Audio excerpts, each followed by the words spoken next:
ఎక్కడైనా కళ మాత్రం మోట్లేదు.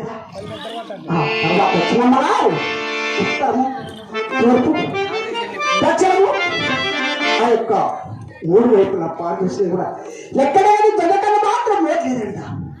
ఆ తర్వాత చిన్నమ్మగారు ఆ యొక్క పరమట వైపున పాల్గొచ్చింది.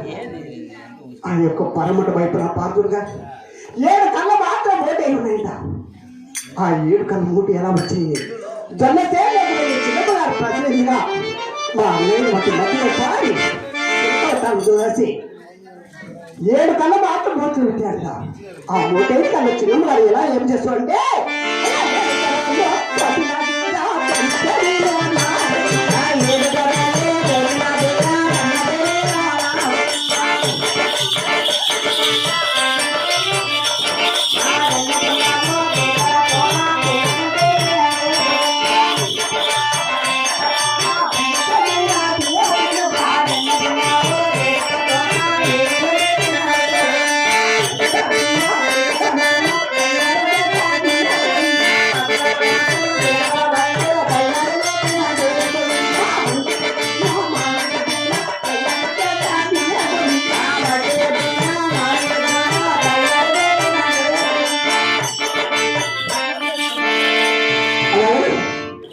అప్పుడు ఆ యొక్క పరమట వైపున పాల్గొనగా 7 కళ్ళ మాత్రం మూట ఆ 5 కళ్ళ కోసి నా యొక్క చిన్న చిన్న చేతులతో బెదిరించి ఆ చేతుల మీద చేతులతం చేసుకుని ఆ మంట ఎందుకు మాడి ఎందుకు అవసరాన్ని కావాలి నా యొక్క ముక్కోటి దేవతలు ఒక్కసారి మా మనలో ఏర్పడి అప్పుడైనా తప్పకుండా అవసరాన్ని ఇచ్చాను అంటే చిన్నమ్మగారు ముక్కోటి దేవతలు